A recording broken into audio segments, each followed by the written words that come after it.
तो यहाँ पर जो है प्रकाश का अपवर्तन पढ़ने से पहले जो है हम जो है दर्पण के बारे में जानेंगे, है ना। दर्पण सबसे पहले हम जानेंगे दर्पण के बारे में। किसके बारे में जानेंगे? दर्पण के बारे में। दर्पण क्या होता है, ठीक है ना।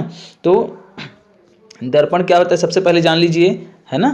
तो दर्पण जो होता है ये दरअसल जो है क्या होता है, मान लीजिए जो है कांच जो रहता है ना, कांच, जैसे कि मान लीजिए ये एक कांच है, ये एक कांच है, तो इसके पीछे में यदि हम क्या कर देते हैं, चांदी का या फिर कोई भी धातु का क्या कर देते हैं, उसका पेंट कर देते हैं ना, जैसे चांदी का करते हैं, कलई कर देते हैं, जिसको कलई करना बोलते हैं, पेंट कर देते हैं, तो ये क्या बन गया अब? दर्पण। क्या बन गया? दर्पण, ठीक है ना। तो जिससे हमको जो है क्या होता है, कोई भी चीज़ जो है किसी भी चीज़ का जो है प्रतिबिंब दिखाई देता है। जैसे आप जो है क्या करते हैं, अपने चेहरा को जो है, जो आपका जो है ना, जो अपना जो चेहरा है उसको आप क्या करते हैं, देखते हैं किसकी सहायता से? दर्पण की सहायता से, ठीक है ना। तो दर्पण भी जो है, दर्पण जो होता है ना, तो दर्पण भी जो है ये जो है दो प्रकार का होता है। कितने प्रकार के होते हैं? दो प्रकार के, ठीक है। एक तो होता है समतल दर्पण। कौन सा दर्पण होता है? एक होता है समतल दर्पण, ठीक है, समतल दर्पण होता है। और दूसरा जो होता है वो होता है गोली दर्पण। क्या होता है? गोली दर्पण, ठीक है ना। तो गोली दर्पण भी जो है दो प्रकार का होता है। एक तो होता है उत्तल दर्पण और दूसरा जो होता है क्या होता है? अवतल दर्पण। कौन सा दर्पण? अवतल दर्पण, ठीक है। उत्तल दर्पण और अवतल दर्पण, ओके, समझ में आ रहा है ना। गोली दर्पण जो है दो प्रकार के होते हैं, उत्तल दर्पण और अवतल दर्पण, ओके, समझ में आया। तो ठीक है ना, यहाँ तक समझ गए। उसके बाद जो है अब हम जानेंगे प्रतिबिंब के बारे में। किसके बारे में जानेंगे? प्रतिबिंब। प्रतिबिंब क्या होता है ना, बार बार आप पढ़ते हैं प्रतिबिंब करके। तो प्रतिबिंब क्या चीज़ होता है? तो देखिए, आप जो है यदि आप लोग देखते होंगे तो आप जब आईना में, है ना, आईना जो है एक समतल दर्पण है। आईना में यदि आप क्या करते हैं, अपनी जो शक्ल जो है उसको क्या करते हैं, देखते हैं। तो जैसे मान लीजिए ये आईना है, ठीक है। अब यहाँ पर क्या हो, ये आप हो, है ना। आप क्या कर रहे हो, इस दर्पण में अपने आप को देख रहे हो, ठीक है। तो मान लीजिए अगर ये दर्पण जो है, तो इसमें तो आप जो है, आप जैसा हो वैसा ही इसमें क्या होंगे आप दिखाई देंगे, ठीक है ना। आपको सामने में जो है अपना ही क्या होगा, अपना ही जो शरीर है वो क्या होगा, दिखाई देगा, ठीक है ना। लेकिन तो वही जो आपको दिखाई देता है दर्पण के अंदर में, वही क्या है? प्रतिबिंब है। और यहाँ पर जो आप खुद जो है दर्पण के अंदर में जो है दिखाई दे रहे हो, लेकिन वास्तविक में आप हो क्या है, इसमें नहीं हो। केवल जो है आपका क्या दिखाई दे रहा है, आपका जो भी आप जो है जैसा हो वैसा दिखाई दे रहे हो, वही क्या है? आपका प्रतिबिंब। समझ में आया? कंफ्यूज नहीं होना, प्रतिबिंब क्या है, ओके। इसके बाद जो है ये तो हो गया प्रतिबिंब की बात, ठीक है। तो यदि आप जो है दर्पण, है ना, दर्पण को जो है बचपन से जो है आप खेलते आ रहे हैं, देखते आ रहे हैं, तो दर्पण में देखना कोई भी प्रकाश जो है क्या होती है दर्पण में जो है, जैसे मान लीजिए ये जो है क्या है, ये दर्पण है। प्रकाश की किरण जैसे ही आती है तो इस साइड से क्या होती है, ऐसा जो है परावर्तित हो जाती है। इस प्रकार से ऐसा आती है और इस प्रकार से क्या हो जाती है, परावर्तित हो जाती है, ठीक है ना। मान लीजिए ये क्या है, दर्पण है, ठीक है ना। तो ओके, तो मान लीजिए क्या है, ये जो है दर्पण है ना। और ये प्रकाश की किरण जो है ये ऐसा आ रही है, उसके बाद इस साइड जा रही है। आप देखते होंगे, खेले होंगे, है ना, कि इस साइड से जो सूर्य की प्रकाश जो है, मान लीजिए इस साइड जो है सूर्य से प्रकाश की किरणें जो है आ रही है। तो आप क्या करते हैं, बचपन में जब खेलते रहते हैं ना, अभी भी जो आप खेलते हैं, तो किसी के जो है शकल में जो है जो आईना जो रहता है उसको क्या करते रहते हैं, उसका जो प्रकाश जो रहता है उसको जो है दूसरे के ऊपर जो है ऐसा जो है फोकस करते हैं, है ना। समझ में आ रहा है ना। तो ये जो घटना जो होती है ना, कि प्रकाश का जो है, प्रकाश किरणों का किसी समतल सतह से टकरा करके जो है उसी दिशा में लौट जाना, है ना। जैसे कि इस दिशा से आ रही है ऐसा, और इसी माध्यम मतलब इस दिशा से आ रही है और इसी दिशा में क्या हो रही है, लौट जा रही है। तो इसी घटना को हम बोलते हैं प्रकाश का परावर्तन। क्या बोलते हैं? प्रकाश का परावर्तन। इसके बारे में आप जो है पहले पढ़े भी हैं, है ना, प्रकाश का परावर्तन के बारे में। तो इसका प्रकाश का परावर्तन जो होता है, तो इसके नियम है ना। प्रकाश के परावर्तन के क्या है, नियम है दो। इनका जो है प्रकाश का परावर्तन का दो नियम है। तो कौन कौन से वो दो नियम हैं, समझ लेते हैं। मान लीजिए जो है ये जो है क्या है, ये जो है ये दर्पण है, ठीक है। अब मान लीजिए कोई समतल सतह है या फिर समतल दर्पण है मान के चलिए। अब यहाँ से जो है एक प्रकाश की किरणें इस प्रकार से मान लीजिए जा रही है, टकराने के बाद फिर से क्या हो रही है, इस साइड जो है एक बार और सॉरी, है ना, यहाँ पर देख लीजिए। मान लीजिए जो है क्या है, ये दर्पण है, समतल दर्पण है, ठीक है। प्रकाश की किरणें जो है यहाँ से जो है क्या हो रही है, जा रही है, और यहाँ से फिर क्या हो रही है, इस प्रकार से परावर्तित हो रही है। मतलब ये जो है आपतित प्रकाश किरण कहलाता है और ये क्या कहलाता है, परावर्तित प्रकाश किरण, ठीक है, ओके। और ये जो जस्ट बीच में जो है यदि हम एक सीधी लाइन ऐसा खींच दें जहाँ पर से जो हम मुड़ करके वापस जो है आती है, तो इसको यदि यदि हम क्या करते हैं यहाँ से यहाँ से है ना, ये जो है बीच से जो है एक सीधी लाइन ऐसा खींच दे तो वही क्या कहलाता है, अभिलंब कहलाता है। ठीक है, इस चित्र को मैं जो है शुरू से बना देता हूँ, है ना, ऐसा ये अभिलंब है। ओके, और ये जो है ये प्रकाश की किरणें क्या हो रही है, ये जा रही है ना, और ये परावर्तित होकर के वापस आ रही है। ठीक है, तो ये वाली जो किरण है ना, ये वाली, इसको हम बोलते हैं आपतित किरण, और ये जो है इसको क्या बोलते हैं, परिवर्तित किरण, और ये क्या कहलाता है, अभिलंब। समझ में आया? तो यही जो है, ये जो घटना जो होती है ना कि प्रकाश की किरणों का किसी समतल सतह से टकरा करके उसी दिशा में लौट जाना क्या कहलाता है, प्रकाश का परावर्तन कहलाता है। क्या कहलाता है, प्रकाश का परावर्तन। ओके, तो यहाँ पर परावर्तन के लिए जो है दो नियम जो है क्या होते हैं, परावर्तन में लागू होते हैं, प्रकाश के परावर्तन में। पहला नियम कौन सा, कि ये जो कोण है ना अभिलंब और आपतित किरण के बीच में ये जो कोण बनता है यहाँ से यहाँ, है ना, ऐसा ये जो कोण बनता है, तो ये जो कोण है ना, इसको हम बोलते हैं आपतन कोण। क्या बोलते हैं, आपतन कोण। और ये जो कोण बन रहा है इस साइड, इसको हम बोलते हैं परावर्तन कोण। तो प्रकाश के परावर्तन का जो नियम है उसमें जो है सदैव आपतन कोण, ये वाला कोण, और परावर्तन कोण का मान क्या होते हैं, सदैव बराबर होते हैं। समझ में आया? आपतन कोण और परावर्तन कोण का मान जो है सदैव क्या होते हैं, बराबर होते हैं। कुल मिलाकर के यदि हम देखें तो मान लीजिए कि प्रकाश की किरण जो है इस साइड से ऐसे आ रही है, मान के चलिए, है ना, प्रकाश की किरण आ रही है, तो मान लीजिए ये इसका क्या है, ये इसका लंब है, सॉरी, है ना, यहाँ पर थोड़ा सा एक बार ध्यान समझिएगा। ये मान लीजिए प्रकाश की किरणें आ रही है और ये जो है इसका क्या है, ये इसका लंब है। तो यहाँ पर जितना अंश का कोण बनाएगा प्रकाश जो किरण जो है, जितने अंश का कोण बनाएगी तो उतने ही अंश का जो है कोण यहाँ पर भी क्या करेगी, बनाएगी, है ना। तो ये पहला नियम है कि प्रकाश के परावर्तन के नियम में आपतन कोण और परावर्तन कोण का मान सदैव क्या होता है, बराबर होता है। एक बात। दूसरी बात क्या है, दूसरा नियम क्या है कि मान लीजिए जो है समतल सतह या फिर ये जो है समतल दर्पण है, तो ये जो है इसका अभिलंब है ना, तो प्रकाश की किरणें मान लीजिए क्या हो रही है, इस साइड आपतित हो रही है, इस प्रकार से आ रही है। तो आपतित किरण मतलब ये वाला जो आपतित किरण है वो है, और ये जो अभिलंब है और जो परावर्तित किरण है ना, ये तीनों जो है एक ही बिंदु पर होते हैं। कहाँ पर होते हैं, एक ही तल या फिर एक ही बिंदु पर होते हैं, मतलब यहीं पर होगा। ऐसा नहीं है कि प्रकाश किरण इस साइड से इस प्रकार से आ रही है और यहाँ से ऐसा जाकर के मुड़ रही है, ऐसा नहीं है, ये गलत है ना। जहाँ से जो है जहाँ पर आपतित होगी तो उसी बिंदु पर वहीं पर अभिलंब भी होगा, आपतित किरण भी वहीं से रहेगी, है ना, और जो है आपका परावर्तित किरण भी जो है वहीं से क्या होगी, परावर्तित होगी। मतलब जो है कुल मिलाकर के देखा जाए तो आपतित किरण, परावर्तित किरण और अभिलंब तीनों क्या होते हैं, एक ही तल या फिर एक ही बिंदु पर होते हैं। यहाँ पर जो ये वाला जो है ना, ये वाला आपका बिंदु है यहीं पर। समझ में आया? तो ये क्या था आपका प्रकाश का परावर्तन। ठीक है ना। प्रकाश का परावर्तन मैं क्यों बता रहा था, क्योंकि प्रकाश का परावर्तन जो है ये भी जो है ये जो है प्रकाश से जुड़ी हुई क्या है, घटना है, इस कारण से इसको भी जानना जरूरी है। ठीक है, ओके, समझ में आया? यहाँ तक आप जान गए, क्या क्या जान गए, दर्पण क्या होता है, प्रतिबिंब क्या होता है, परावर्तन के नियम कौन कौन से होते हैं, है ना, मतलब परावर्तन क्या है और परावर्तन का कि जो है कौन कौन से नियम होते हैं। ओके, अब हम जानेंगे, मेन टॉपिक पर आएंगे, अपवर्तन। क्या पढ़ेंगे यहाँ पर, अपवर्तन पढ़ेंगे। ठीक है, तो अपवर्तन जो घटना है प्रकाश का जो है, जो प्रकाश किरणों का जो है ना, प्रकाश का जो घटना जो है अपवर्तन जो है, तो जो प्रकाश में जो है घटती है अपवर्तन की घटना जो है, तो अपवर्तन को पढ़ने से पहले हमको जो है और कुछ चीज़ों को जो है जानना होगा, है ना। तो देखिए यहाँ पर जो है जैसे पारदर्शी पदार्थ, पारदर्शी माध्यम, है ना, तो जैसे कि हवा है, पानी है, कांच है, इनमें से क्या होता है जब प्रकाश की किरणें गुजरती है तो हमको आर पार जो है कोई भी चीज़ जो है क्या होती है, दिखाई देती है। ठीक है ना। ओके, मतलब कुल मिलाकर के यदि हम देखें तो कोई भी एक बार समझ लीजिए, जैसे कोई भी वस्तु हमको दिखाई दे रहा है, किसी भी चीज़ को हम देख पाते हैं। मान लीजिए यहाँ पर जो है एक जो है मोमबत्ती जल रही है। ठीक है, क्या जल रही है, मान के चलिए मोमबत्ती जो है क्या हो रही है, जल रही है। तो ये मोमबत्ती जल रही है तो ये हमको तभी दिखाई देगा ना, कब दिखाई देगा, मान लीजिए जो है हमारी आंखें हैं, तो ये मोमबत्ती हमको तभी दिखाई देगा जब यहाँ से प्रकाश की किरणें क्या होगी, हमारी आंखों तक जो है इसकी किरणें जो है पहुँच पाएंगी। समझ में आ रहा है ना। मतलब कोई भी वस्तु हमें तभी जो है क्या होती है, तभी दिखाई देती है जब उस वस्तु की प्रकाश की किरणें जो है हमारी आंखों तक क्या होती है, पहुँच पाती है। समझ में आ रहा है।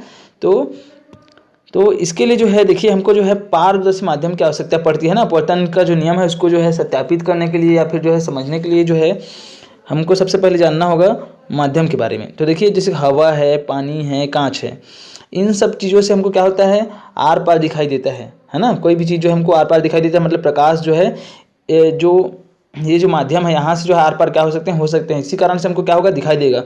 तो इस प्रकार का कि जो भी पदार्थ होते हैं, जैसे हवा है, पानी है, कांच है ना, तो इनसे जो है कोई भी प्रकाश की किरण जो है आसानी से क्या हो सकती है, आर पार हो सकती है। तो ऐसे माध्यम को हम बोलते हैं पारदर्शी, मतलब ऐसे पदार्थों को हम क्या बोलते हैं, पारदर्शी पदार्थ। क्या बोलते हैं, पारदर्शी पदार्थ बोलते हैं। और इसी को जो है प्रकाशीय माध्यम भी बोलते हैं। समझ में आया। तो इसमें भी जो है प्रकाशीय माध्यम में जो है दो प्रकार के प्रकाशीय माध्यम होते हैं। एक होता है सघन, कैसा होता है, सघन होता है, और दूसरा क्या होता है, विरल। क्या होता है, विरल होता है। समझ में आया। एक होता है सघन और दूसरा क्या होता है, विरल। समझ में आ रहा है ना। तो सघन हम किसको बोलेंगे, तो ऐसा पदार्थ जिनके अणु क्या होते हैं, बहुत पास पास में होते हैं, है ना, एकदम नज़दीक होते हैं, है ना, तो उसको हम क्या बोलते हैं, सघन पारदर्शी माध्यम बोलते हैं। जैसे आपका उदाहरण के रूप में देखें तो कांच, क्या है, कांच। तो कांच जो है एक सघन माध्यम है ना, उनके अणु बहुत पास पास में होते हैं। समझ में आ रहा है ना, इसी कारण से तो कठोर होते हैं। समझ में आ रहा है ना। उसके बाद जैसे कि विरल की बात करते हैं, विरल में आप पानी को देख लीजिए, पानी, तो पानी के अणु जो है कांच की तुलना में क्या होते हैं, पानी के अणु जो है दूर दूर में होते हैं, इसी कारण से तो द्रवावस्था में पाया जाता है। समझ में आ रहा है ना।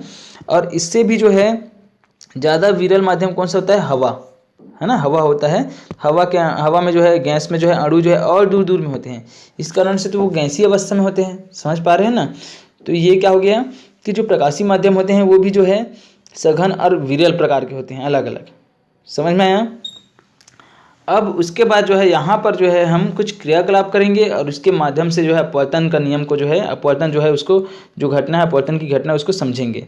इसके लिए आपको करना क्या होगा, इसके लिए आपको देखिए यहाँ पर किन किन चीज़ों की आवश्यकता होगी। एक पुट्ठा की आवश्यकता होगी, ठीक है, ये है पुट्ठा।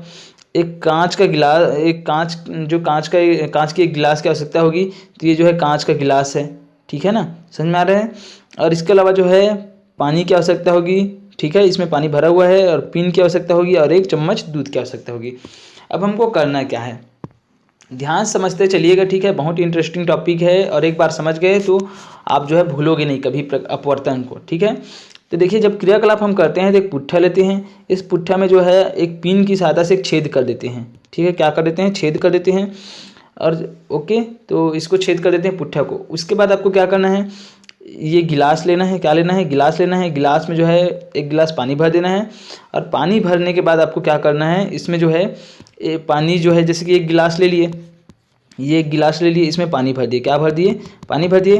पानी भरने के पश्चात आपको क्या करना है, इसमें जो है 1 चम्मच दूध को डाल देना है। जैसे ही 1 चम्मच दूध को डालेंगे, पानी जो है एकदम से क्या रहता है, पानी जो है रंगहीन रहता है। जैसे ही दूध को डालते हैं तो पानी क्या हो जाता है, दूधिया हो जाता है, और ये सफ़ेद सफ़ेद जो है आपको क्या होने लगता है, दिखाई देने लगता है, सफ़ेद रंग का, ठीक है।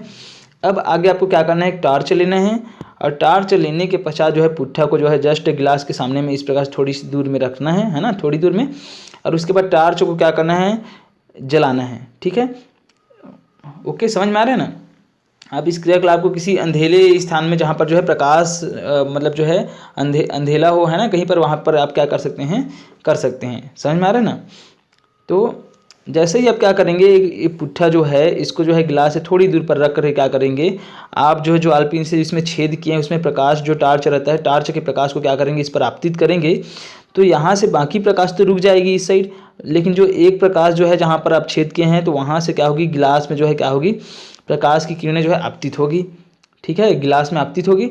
और गिलास में आने के पश्चात जो है ये जो है गिलास से जो है अंदर प्रवेश करेगी, अंदर प्रवेश करने के बाद जो है इस साइड से बाहर निकल जाएगी। क्योंकि जो ये जो कांच जो है ना, कांच का गिलास किससे, मतलब गिलास किससे बना है, कांच से बना है।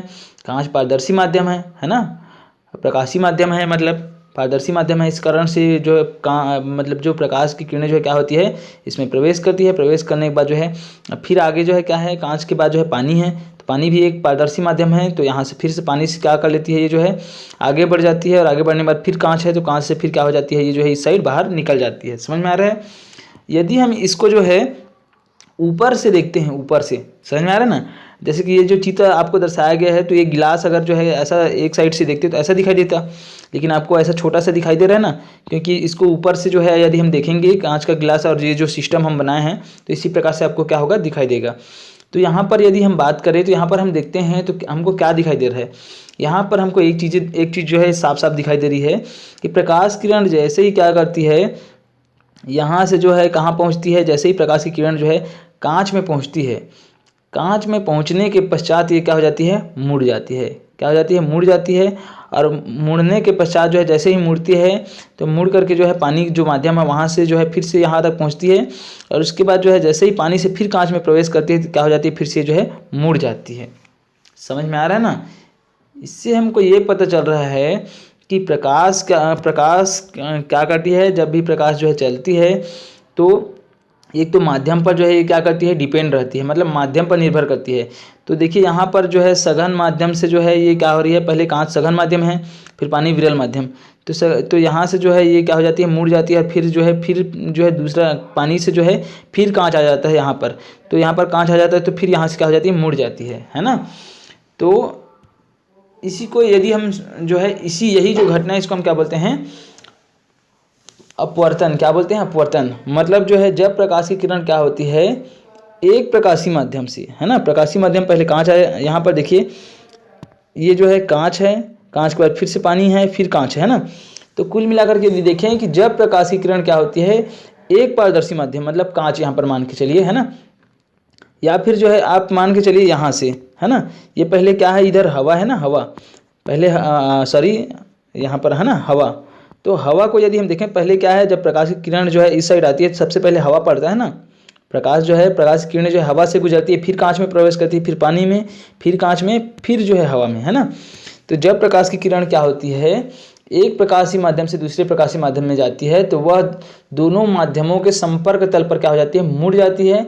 और माध्यम परिवर्तन के कारण प्रकाश के इस तरह से मुड़ने को ही क्या बोलते हैं, अपवर्तन बोलते हैं। मतलब जो है प्रकाश की किरणों का, है ना, प्रकाश की किरणों का जो है एक पारदर्शी मतलब एक प्रकाशीय माध्यम से दूसरे प्रकाशीय माध्यम में प्रवेश करने पर, है ना, प्रवेश करने पर जो है जो दोनों माध्यमों का जो संपर्क तल जो रहता है ना, जैसे कि ये है, तो यहाँ पर जो है मुड़ जाने की जो ये जो घटना जो होती है ना, मुड़ जाती है, इसी घटना का हम क्या बोलते हैं, प्रकाश का अपवर्तन। क्या बोलते हैं, प्रकाश का अपवर्तन बोलते हैं। समझ में आया, अपवर्तन भूलना नहीं है ना। अपवर्तन क्या होता है, तो अपवर्तन जो होता है वो जो है जब प्रकाश की किरण क्या होती है, एक प्रकाशीय माध्यम से दूसरे प्रकाशीय माध्यम में प्रवेश करती है, तो जो दोनों माध्यमों का जो संपर्क तल जो होता है ना, जैसे कि ये वाला है, तो यहाँ पर क्या हो जाती है, मुड़ जाती है। और माध्यम परिवर्तन के कारण से जो है प्रकाश का जो है इस तरह से मुड़ जाने की जो घटना जो होती है, इसी को हम क्या बोलते हैं, अपवर्तन बोलते हैं। समझ में आ रहा है ना। ये हम इच्छानुसार इसको मोड़ नहीं रहे हैं, इसको प्रयोग करके देखिए तो ऐसा हो रहा है। समझ में आ रहा है ना।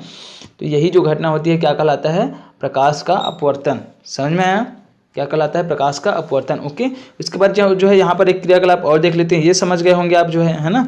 उसके बाद जो एक क्रियाकलाप और देख लेते हैं। देखिए अब ये भी अपवर्तन का ही उदाहरण है ना। ये प्रकाश के अपवर्तन का क्या है, घटना है। इसके लिए आपको क्या करना होगा, इसके लिए एक कटोरी की आवश्यकता होगी, सिक्का की आवश्यकता होगी, एक सिक्का की और एक गिलास, है ना, एक गिलास पानी की।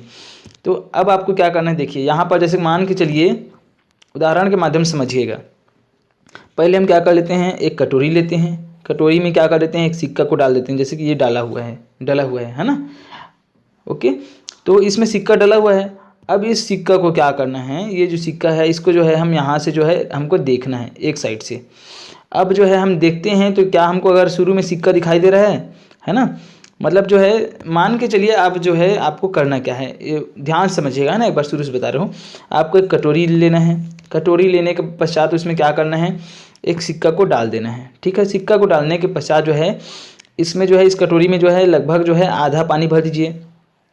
कितना पानी भर दीजिए, आधा पानी भर दीजिए, आधा पानी भर दीजिए। आधा पानी भरने के बाद देखिए क्या आपको जो है सिक्का दिखाई दे रहा है, हाँ दिखाई दे रहा है। मान के चलिए आप अगर आप जो है देखते हैं तो सिक्का दिखाई दे रहा है। अब आप क्या करिए, जो सिक्का दिखाई दे रहा है तो आप जो है थोड़ा सा और झुक जाइए। मान लीजिए यहाँ से आपको शुरू में सिक्का दिखाई दे रहा था, तो आप क्या करिए, झुक जाइए जिससे जो है आपको सिक्का जो है दिखाई ना दे, है ना। अब आपने देखा कि सिक्का जो है दिखाई नहीं दे रहा है, थोड़ा सा झुक गए, तो अब आपको क्या करना है, अपने दोस्त को बोलना है अगर कोई सामने में है तो, या फिर आप जो है खुद क्या करना है, आपको गिलास से पानी को जो है इसमें क्या कर देना है, इसमें डालना है। किस में डालना है, मान लीजिए पहले यहाँ तक पानी भरा हुआ था, ठीक है ना, तो आप शुरू में ऊपर में ऐसा थे तो आपको क्या हो रहा था, ये जो है सिक्का जो है दिखाई दे रहा था, लेकिन जैसे ही थोड़ा सा आप झुकते हैं तो आपको सिक्का दिखाई नहीं दे रहा है ना, मतलब इस साइड आए तो आपको जो है सिक्का दिखाई नहीं दे रहा है। अब क्या करेंगे, आप धीरे धीरे फिर से क्या करेंगे, इसमें पानी डालते जाएंगे। किसमें पानी डालते जाएंगे, कटोरी में। तो जैसे ही कटोरी में क्या हो जाएगा, कटोरी में और पानी भर जाएगा ऊपर के आते तक, तो आपको जो सिक्का जो है यहाँ से दिखाई नहीं दे रहा था, झुकने के बाद वही सिक्का आपको क्या होने लगता है, दिखाई देने लगता है। ठीक है ना। तो इसके पीछे भी कारण किस चीज़ का है, तो प्रकाश के अपवर्तन जो है, प्रकाश का जो अपवर्तन जो है, इसके पीछे कारण है कि वो जो सिक्का जो है आपको उठा हुआ दिखाई देता है। आप देखे होंगे कि कोई टंकी है या फिर और कोई है, उसमें कोई वस्तु जो है गिर जाता है, या फिर जो टंकी का जो तली जो रहता है वो क्या होता है, हमको उठा हुआ है ना, उठा हुआ दिखाई देता है। तो उसके पीछे कारण क्या है, अपवर्तन की जो घटना है ना, प्रकाश के अपवर्तन की घटना, वही उसके पीछे कारण है कि किसी भी कोई टंकी है तो उसमें कुछ सामान गिरा हुआ है या फिर उसकी तली जो है ऊपर उठी हुई हमको क्या होती है, दिखाई देती है। समझ में आया। तो देखिए यहाँ पर क्या हो रहा था, शुरू में जो है मान के चलिए यहाँ तक क्या भरा हुआ था, यहाँ तक पानी भरा हुआ था। ठीक है। अब यहाँ तक जो है पानी भरा हुआ था शुरू में, तो प्रकाश, ये जो सिक्का जो था यहाँ ये था, है ना।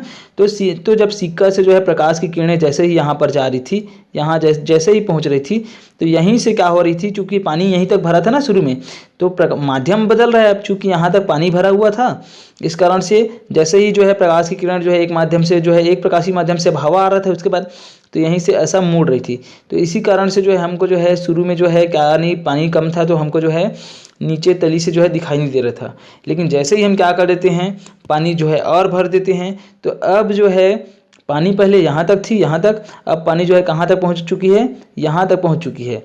तो अब इसी कारण से जो है प्रकाश की किरणें यहाँ से जो प्रकाश की सिक्के से जो प्रकाश की किरणें आ रही है वो यहाँ से ऐसा नहीं मुड़ करके कहाँ से मुड़ रही है, जहाँ पानी की सतह, जहाँ से दूसरा माध्यम जो है परिवर्तित होता है पानी के बाद हवा, तो वहाँ से क्या हो रही है, ऐसा मुड़ रही है। इसी कारण से जो है जैसे ही पानी का तल हम बढ़ा देते हैं, पानी में उसमें और पानी भर देते हैं कटोरी में, तो जो सिक्का हमको दिखाई नहीं दे रहा था वो क्या होने लगती है, दिखाई देने लगती है। समझ में आया। तो ये जो घटना जो है, ये हमको सिक्का इसी कारण से, कोई भी जो है सिक्का हमको इसी कारण से दिखाई देता है ना, मतलब ये जो सिक्का जो है इसी कारण से दिखाई देता है, प्रकाश के अपवर्तन के कारण। समझ में आया। तो आपको बिल्कुल याद रखना है कि कोई टंकी है या फिर जो है कोई पानी भरा हुआ है किसी चीज़ में, अगर उसमें कोई वस्तु है ना, वो जो है अगर उठा हुआ दिखाई दे रहा है आपको, जो है उसकी तली उठी हुई दिखाई दे रही है, तो है ना, तो सतह का जो है ऊपर उठा हुआ अगर दिखाई दे रहा है ना, तो वो जो है प्रकाश के अपवर्तन के कारण से ही क्या होता है, अपवर्तन की जो घटना है ना, अपवर्तन का घटना के कारण से ही क्या होता है, वो दिखाई देता है। समझ में आया। तो आप समझ गए होंगे परावर्तन क्या होता है, अपवर्तन क्या होता है। ठीक है।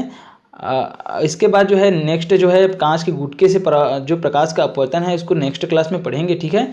आपको जो है बिल्कुल याद रखना है। ठीक है। अपवर्तन क्या होता है एक बार और सुन लीजिए, है ना। तो जो है प्रकाश की किरणों का जो है एक प्रकाशीय माध्यम से दूसरे प्रकाशीय माध्यम में जाने पर, है ना, दोनों माध्यमों के जो संपर्क तल हैं वहाँ पर मुड़ जाना ही क्या कहलाता है ना, मतलब माध्यम परिवर्तन के कारण से ही जो है प्रकाश का जो है मुड़ने की जो घटना जो है ना, उसी को हम क्या बोलते हैं, अपवर्तन बोलते हैं। याद रखना है। ठीक है। और अपवर्तन के कारण से ही क्या होते हैं, जो तारे जो है ना वो टिमटिमाते हुए हमको दिखाई देते हैं, अपवर्तन के कारण से ही है। ओके। और जो सिक्के जो हैं, सिक्के तली जो भी है वो ऊपर उठे हुए हमको दिखाई देते हैं सतह से, इसी कारण से। समझ में आया। तो आशा करता हूँ आप लोगों को समझ में आया होगा, और नेक्स्ट क्लास जब होगी तब हम क्या करेंगे, आगे पढ़ेंगे। ठीक है ना।